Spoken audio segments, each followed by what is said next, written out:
लोग एनडीए प्रत्याशी का पुरजोर विरोध कर रहे हैं। आपको लेकर प्रेस वार्ता बुलाई गई है। सबसे पहले आपका धन्यवाद।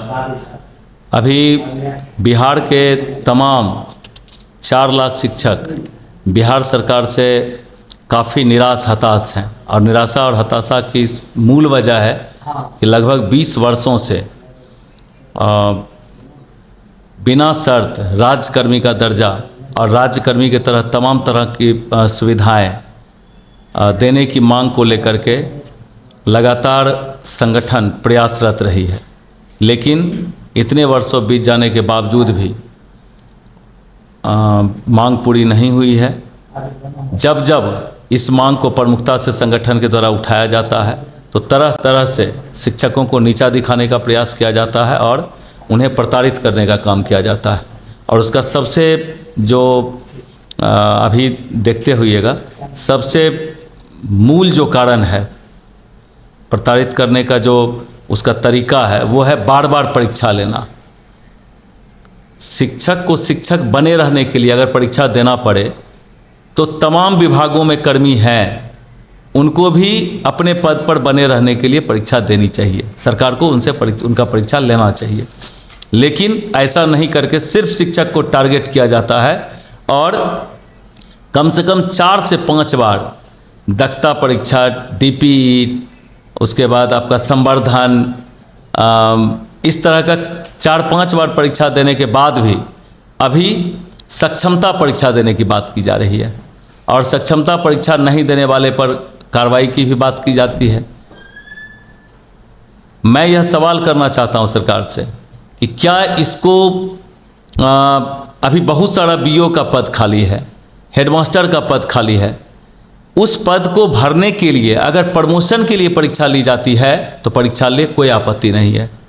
अगर हम लोग को 12 वर्ष पूरा होने पर प्रमोशन की बात की गई थी, आज तक 20 साल होने चला है, आज तक उसका प्रमोशन नहीं दिया गया है। अभी जांच के नाम पर छोटे छोटे कर्मी जो 4th ग्रेड एम्प्लॉय हैं, वो टीचर का जांच करने के लिए स्कूल पहुंचते हैं, और जांच करने का मुख्य उद्देश्य उनका होता है आर्थिक शोषण। इसकी शिकायत सुनने वाला कोई नहीं है। आप कहीं चले जाइए, डीएम साहब के पास चले जाइए, किसी कर्मी का शिकायत करिए, कोई सुनने वाला नहीं है। सीएम साहब उसमें इन्वॉल्व ही हैं, पीएम साहब तक हम पहुंच नहीं सकते हैं।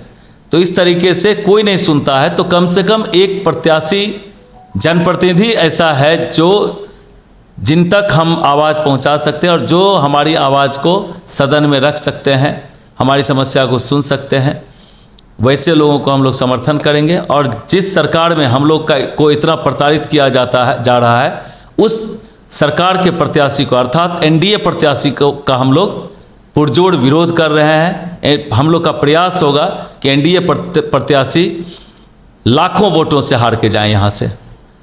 आज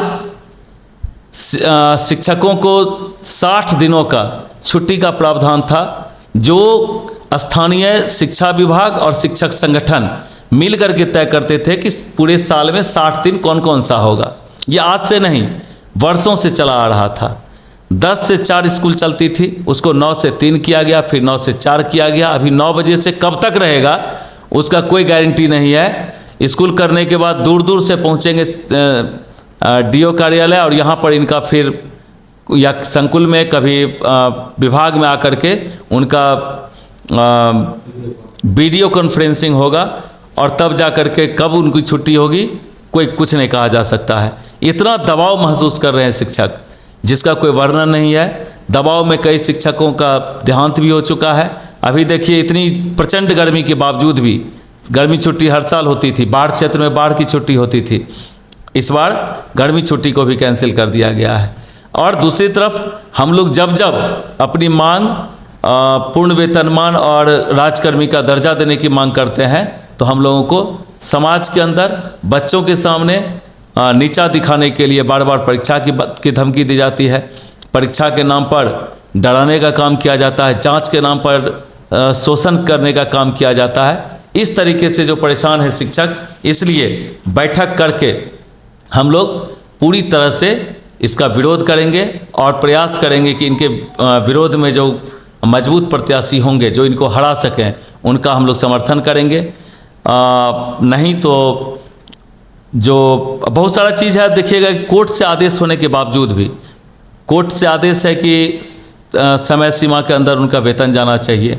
जब तक जांच में दोषी नहीं पाया जाता है उनका वेतन नहीं कटना चाहिए। अभी क्या होता है, वेतन काट करके तब आपको शोकॉज ही पूछा जाता है। कहने का मतलब है कि शिक्षकों का कोई अभिभावक नहीं है, सिर्फ अभिभावक वह है जो शिक्षकों का दोहन करना जानता है।